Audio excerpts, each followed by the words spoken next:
The Schweiger Ranch, of course, has been here for a lot longer than Lone Tree has, almost 100 years longer. It's a part of the state of Colorado's history, certainly a part of Douglas County's ranching and farming history, and now it's part of Lone Tree's history. What we are doing is working in partnership with the City of Lone Tree about the future of the ranch. The ranch has a long and storied history of being settled by immigrants from Austria back in the mid-1800s up into its current use, which is very limited but used as a base for cattle operations. And we're looking to really turn this property into a community amenity, a community asset, if you will, that could be a focal point for not only the citizens of Lone Tree, but also the residents of Lone Tree who live in our project of Ridgegate.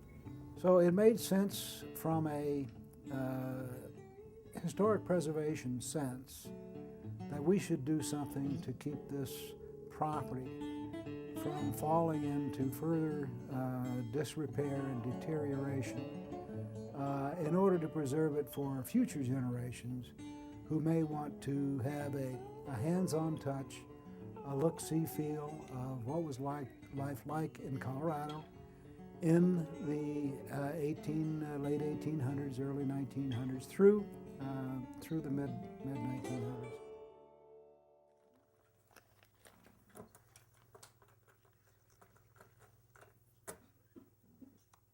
My father came in 1879 to America. Well, he came earlier than 1879, but he landed on that particular land there in 1879. He came from Austria, you see. He was an Austrian, and he worked around a year or so in the East and get a little money. Those people never have any money. And he and some other fellows, they were together in a ship, and they came to Colorado. My father always wanted to go where the hills were. He loved the hills. He wanted a big cattle ranch is what he wanted. He was looking for that. He was just a young man, 22 or 3 years old when he did that. Then when he gets to Denver, he couldn't get any farther. He run out of money again. And he didn't know just what to do. He couldn't talk the American language very good, And so he came to this place, came to Denver, and he kept asking about these hills out here. You can see the hills. You could see the hills in those days because it was all open country. There wasn't a fence or nothing there. Nothing. No houses, no nothing. The oral history was done in 1980. At the time, Rose was 95 years old. So that would make her, 122 years old right now if she'd still lived. She died not too long after this. So this is her memories of her family from before she was born. And she was the oldest of 7 kids. So at 95, she had a pretty good memory. She did. Guess. Yeah, in 1980, she had a very good memory, I think. She did. Show us on the map, Gunther. I'm curious where they came from. If I show you, this is like a map from Austria here. They came from a valley, the Zillerdal, east of Innsbruck.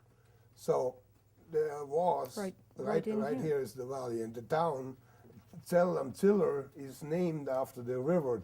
Ziller is the river, and Zell means Zell on the river. The reasons could be manifold. It could be because of, number one, religious persecution, because before was a lot of upheaval, Protestants, Catholics, some had to immigrate to Silesia, they went to Brazil later, some went to Bolivia. There's the other theory about the conditions of health got better, that a lot of women could bear more children, so the babies wouldn't die in childbirth anymore. So that caused the overpopulation. The other thing, like you said before, going back in wars and territories from Napoleon to Bavaria, from over here and over there, military service, I don't want to go and Were go the, to the middle. were the men conscripted at Yeah, that yeah. time? So you had to go, and So that might have been a that might have reason been that one a of- family with 3 young men that would have is- say, I don't yeah. want to fight. that's right. The mother died in, Teresa died in 1879, and it appears that Jacob lives into 1880, 83 perhaps. We're not sure about his death date. Well, there was the 3 men alone. And they said, well, now, what are we going to do? He said, somebody's got to stay here and keep house and take care of the cattle. One of the brothers said, well, one of us has got to get buried. We got to get a housekeeper here. And finally one of them said, let's draw straw. One of them drew the straw that was to be married. And it was my father, John. He drew the magic straw. So, jetzt später, jetzt müssen wir entscheiden, wer da heiraten muss. So, jetzt müssen wir die Zindelsen ziehen. Jetzt geht's los. So. Oh je, ich hab's kürzeste gezogen. Ich muss jetzt heiraten. In 1885, it is documented that John marries the niece of George Engel. And the Engels lived down in Lake Gulch, which is off of this map and down in this area. So, he meets this Engel family on Lake Gulch there, and for some reason or another, because they spoke German or whatever and had the same background, this Mr. Engel, he, I guess, was a well-to-do established man already. He says, come on over and visit my place. Because what those 3 bachelors had to figure out was that they needed somebody to keep the household and to cook and do all this other nice work, what they expected women to do, and it must have been their old upbringing. So Mr. Engel invites him, and Mr. John Schweiger shows up there every Sunday for about 3 or 4 months, because he's got like 6 women there. And from one of those 6, there's a real shy one, but this is the stubbornness of Mr. John Schweiger. That's where he's got his eye on. He could have had all the other 5, but no, he didn't want them. He wanted the shy one. So he came, he rode up there 2 or 3 Sundays, and he looked at those girls, and finally he spotted one. And it was my mother, Pamela. She was the last one of the ones that came. She was a timid little thing, and she was afraid of people almost. Well, he says, how am I going to get near her? He says, I can't get her in the room alone. If I come in the room, she's in there, she scoots out. She goes out. If I go in the kitchen where she's working, then she's got something to do someplace else. Mrs. Engel said, well, she said, I'll tell you what I'll do. I'll talk to her about it. She said she's very shy. Well, in those days, whenever the elderly people said anything to the younger ones, they did it, or else. There was one thing, there was always this strict discipline of you do not talk back, Right, okay. you obey, and if you have a big family, you had to do chores. And whether you like it or not, it had to be done, otherwise you get a little spank. Yeah, or and that's something, exactly what Rose is talking about. And this was the tradition.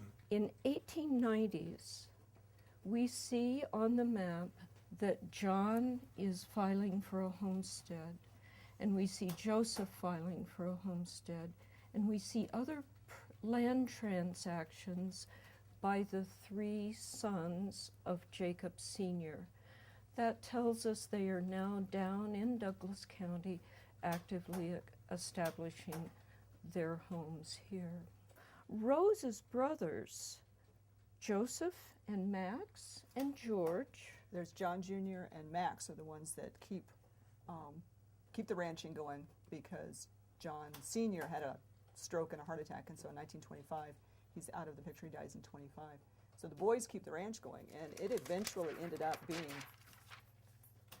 we're thinking about 3,200 acres that they purchased. They had all of these areas in black.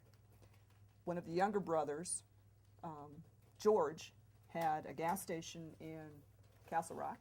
So the family is very involved in the county in a variety of ways. Right. Some in the ranching, some in the gas station, and some in the real estate and insurance business. We had the opportunity to meet several of the family members at a designation ceremony in September of '04, where this property actually received a historic designation from Douglas County, which we were very pleased to receive as a historically significant landmark in Douglas County, and the only significant historic landmark in the city of Lone Tree altogether. We've been contemplating the reuse of this site for some time now, over the last several years, trying to determine what the best use for the site is. To that end, we've had a few charrettes with some of the local residents. We've also had students from the University of Colorado in Denver, architectural students, actually go into the property as part of their studio or class projects, come up with some ideas and suggestions about use and how the property will be used in the future. So that is what we've done historically, as well as perform some emergency stabilization on some of the key buildings, such as the barn. We're very fortunate that the structures on the property, about 105 years old today, are still intact, still standing, and within this area of Douglas County, it is the last remaining historic property intact. It gives us a view of the life and times of the Schweiger family, and it's important for us to remember our roots. You stressed the coming from Germany, Austria here. They settle, they become part of a new country, and their descendants now are still part of our lives today. It's an important property, I think, for the state of Colorado, for the metropolitan region. It's one of few properties that still exist certainly in the metro area from that era, and that still exist in repairable form today. Well, the site itself is located here in kind of the southeastern portion of our overall development of Ridgegate, which encompasses 3,500 acres in the city of Lone Tree. The site, as you can see, is tucked adjacent to the Happy Canyon stream bed here, and that creates a setting where it is actually lower, it's adjacent to the stream, and then as you proceed eastward, because of the topography, there's some bluffs here, so it's somewhat protected and encapsulated between the bluffs and natural open space areas that will remain that way. And it's a great setting. It is fairly close to I-25, which obviously didn't exist many years ago, but we think that provides an opportunity for people to have easy access to the site over the long run. Currently, Lincoln Station is the southern terminus for the light rail, but it will be extended further south onto the Ridgegate property here just north of Sky Ridge Hospital. That will be the first station within Ridgegate. Then the tracks will go over the freeway and stop approximately in this location into an area which will be more urban, commercial and office area eventually.